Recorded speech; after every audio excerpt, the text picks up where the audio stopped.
So hi guys, welcome back to my two videos. तो इस video में दोस्तों डिस्कस करने वाले हैं यहाँ पर कुछ इंपॉर्टेंट कंपनीज को और उनसे रिलेटेड कुछ इंपॉर्टेंट अपडेट्स हैं जिसकी बात करेंगे इस वीडियो में। तो चलिए दोस्तों वीडियो की शुरुआत करते हैं। सबसे पहली कंपनी को डिस्कस करते हैं। पहली कंपनी का नाम है बजाज फाइनेंस लिमिटेड। बट इसको डिस्कस करने से पहले दोस्तों, अगर आपने अभी तक चैनल को सब्सक्राइब नहीं किया है तो चैनल को सब्सक्राइब करके बेल आइकन को प्रेस कर लो और टेलीग्राम चैनल को भी ज्वाइन कर लो, जिसका लिंक आपको डिस्क्रिप्शन में और पिन कमेंट में दिख जाएगा। और दोस्तों एक डिस्क्लेमर भी है, जो भी कंपनी से रिलेटेड न्यूज़ एंड अपडेट्स हम लोग कवर करेंगे वो सारी न्यूज़ एंड अपडेट्स सिर्फ और सिर्फ एजुकेशन पर्पज़ के लिए, सीखने के लिए, तो इसको किसी भी तरह का इन्वेस्टमेंट एडवाइस मत समझना।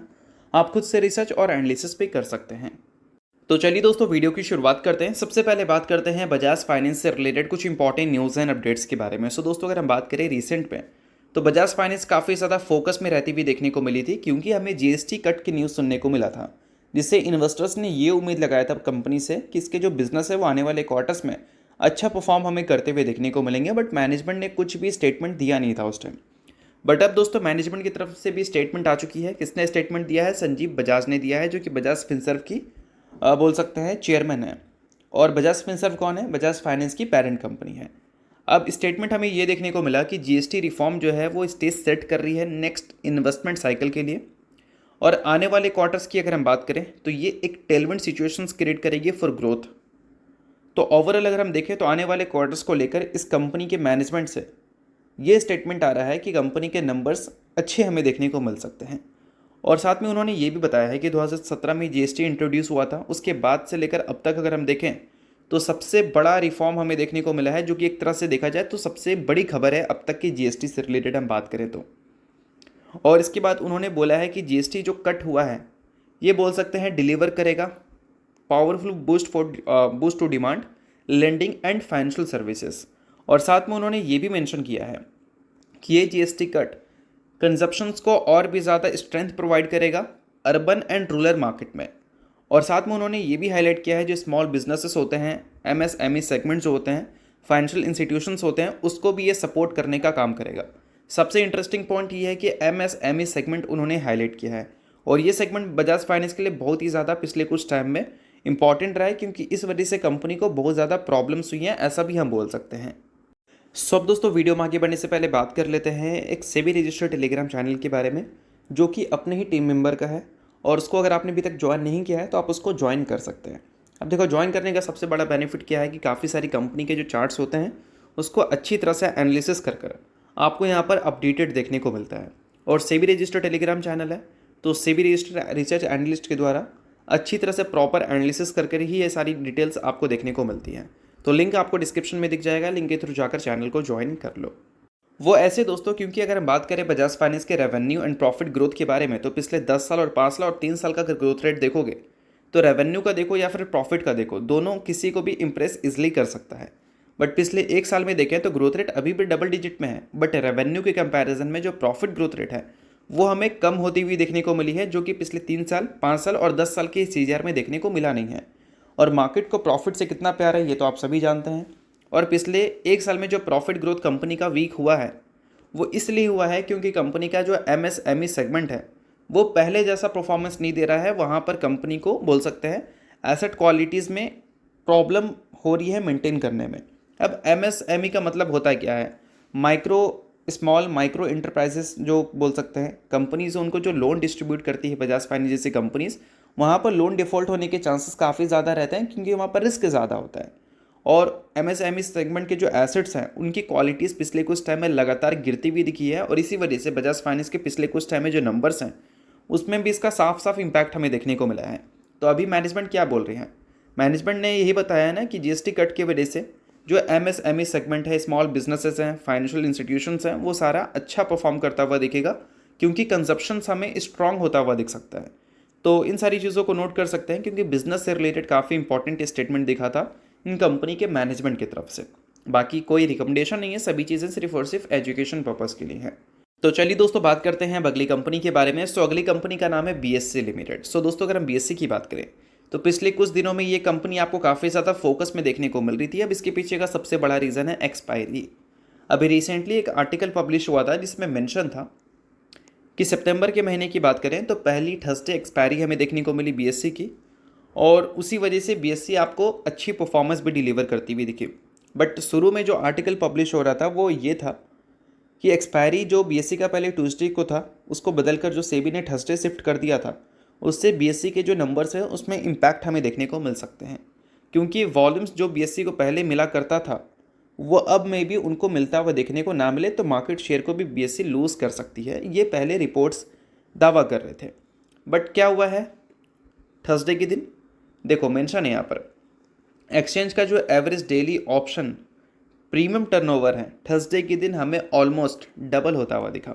अगर हम अगस्त के महीने से कंपैरिजन करें, अब अगर प्रीमियम टर्नओवर डबल अगर हो गया तो इसका मतलब क्या, ज़्यादा ट्रांजेक्शन्स इनको मिले हैं, और ज़्यादा ट्रांजेक्शन्स का मतलब क्या होता है, ज़्यादा कमाने का अपॉर्चुनिटी, क्योंकि एक्सचेंज जो है उन्हें कोई मतलब नहीं होता है कि आप कमा रहे हो या गवा रहे हो।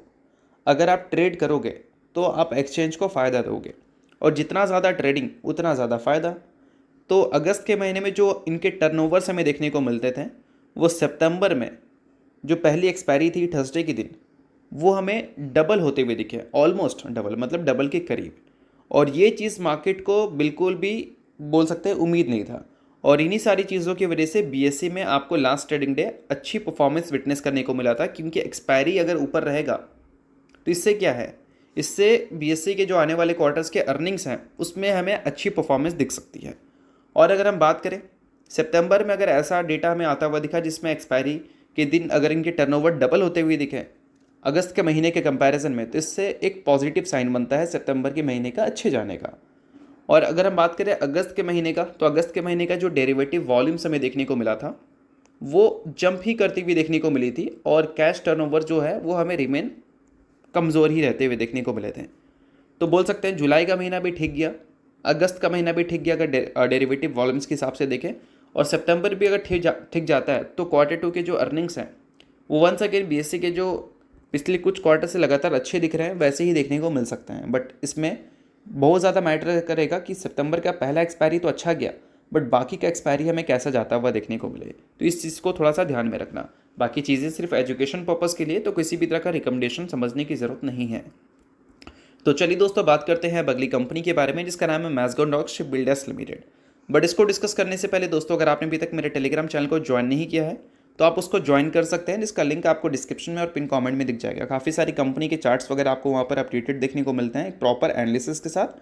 और साथ में दोस्तों, अगर किसी भी तरह का डाउट्स एंड क्वेरीज अगर आपको रहता है तो वो भी आप आकर यहाँ पर क्लियर कर सकते हो, जो कि आपके लिए काफ़ी ज़्यादा यूज़फुल रहेगा। तो चलिए अब बात करते हैं मैज़गॉन के बारे में। तो अभी रिसेंटली क्या हुआ था कि क्वार्टर फोर की जो अर्निंग्स मैज़गॉन ने रिपोर्ट किया था उसके साथ इस कंपनी ने एक डिविडेंड देने की भी अनाउंसमेंट की थी। अब वो जो डिविडेंड था उसका फिलहाल कंपनी ने रिकॉर्ड डेट वगैरह सेट कर दिया है। रिकॉर्ड डेट की बात करें तो वह है 19 सितंबर यानी कि फ्राइडे। इस डेट से पहले जो शेयर होल्डर कंपनी के रहते हैं वो पूरी तरह से एलिजिबल होंगे कंपनी में डिविडेंड के लिए। सो अगर आप इन्वेस्टर हैं इस कंपनी के तो इस चीज़ को नोट कर लो, और नहीं हो तो इग्नोर भी कर सकते हो, क्योंकि डिविडेंड के लिए कोई ज़्यादा इंटरेस्ट लेने की ज़रूरत नहीं है। ये उन्हीं के लिए होता है जो कंपनी के इन्वेस्टर्स रहते हैं, बाकी नहीं है तो इग्नोर बिल्कुल आप कर सकते हैं। अब इसके अलावा दोस्तों अगर हम बात करें मैज़गॉन के पीएनएल के बारे में, तो इस कंपनी का जो पीएनएल है 2025 के फाइनेंशियल ईयर का, उसमें कंपनी ने 11,432 करोड़ का रेवेन्यू रिपोर्ट किया था। अभी कंपनी का जो ऑर्डर बुक है उसको अगर हम देखें तो लगभग 35,000 करोड़ के आसपास का है। तो जो कंपनी का पीएनएल था उससे अगर हम देखें तो लगभग 3 टाइम्स। बट हो सकता है कि 2026 के फाइनेंशियल ईयर क्लोज होते होते कंपनी का जो पीएनएल होगा उससे अगर हम कंपनी के ऑर्डर बुक का कंपैरिजन करें तो वो लगभग 8 से 10 टाइम्स हो सकता है, यानी कि 8 से 10 टाइम्स। क्यों? क्योंकि आने वाले कल में कंपनी को बड़े बड़े ऑर्डर्स मिलने की पॉसिबिलिटीज़ हैं। रिपोर्ट्स अभी रिसेंटली क्लेम कर रही थी कि नेगोशिएशंस हमें चलती हुई दिख रही है सबमरीन प्रोजेक्ट का, और सेंटर ने क्लियर कर दिया है 70,000 करोड़ के आसपास का ऑर्डर, और नेगोशिएशंस कंप्लीट होती है तो मैज़गॉन को 70,000 करोड़ के आसपास का कॉन्ट्रैक्ट मिल जाएगा। बट इसके बाद इस चीज़ को जब क्लैरिफिकेशन के तौर पर मैज़गॉन ने बताया तो इस चीज़ को कम्प्लीटली उन्होंने डिनाई कर दिया था। तो बोल सकते हैं कि कुछ चीज़ें अगर डिनाई हुई हैं तो ऐसा नहीं कि बाद में ऑफिशियल नहीं हो सकती, ऑफिशियल हो सकती हैं।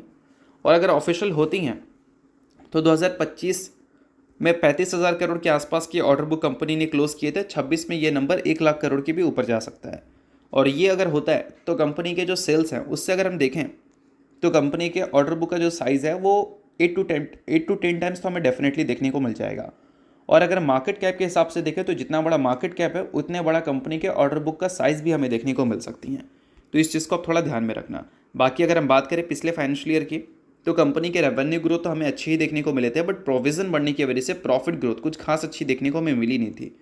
क्वार्टर वन में भी इसका इम्पैक्ट हमें देखने को मिला। उम्मीद है कि क्वार्टर टू से ये चीज़ें हमें देखने को नहीं मिलेगी, और क्वार्टर टू से ये चीज़ें अगर देखने को नहीं मिली तो ये जो नेगेटिव ग्रोथ रेट है प्रॉफिट का, वो आपको पॉजिटिव में भी आता हुआ दिख सकता है। तो इस चीज़ को थोड़ा समझ लेना, अच्छी तरह से एनालिसिस कर लेना। कोई रिकमेंडेशन नहीं है, सभी चीज़ें सिर्फ और सिर्फ सीखने के लिए हैं। तो चलिए अब बात करते हैं अगली कंपनी के बारे में, जिसका नाम है नज़ारा टेक्नोलॉजीज लिमिटेड।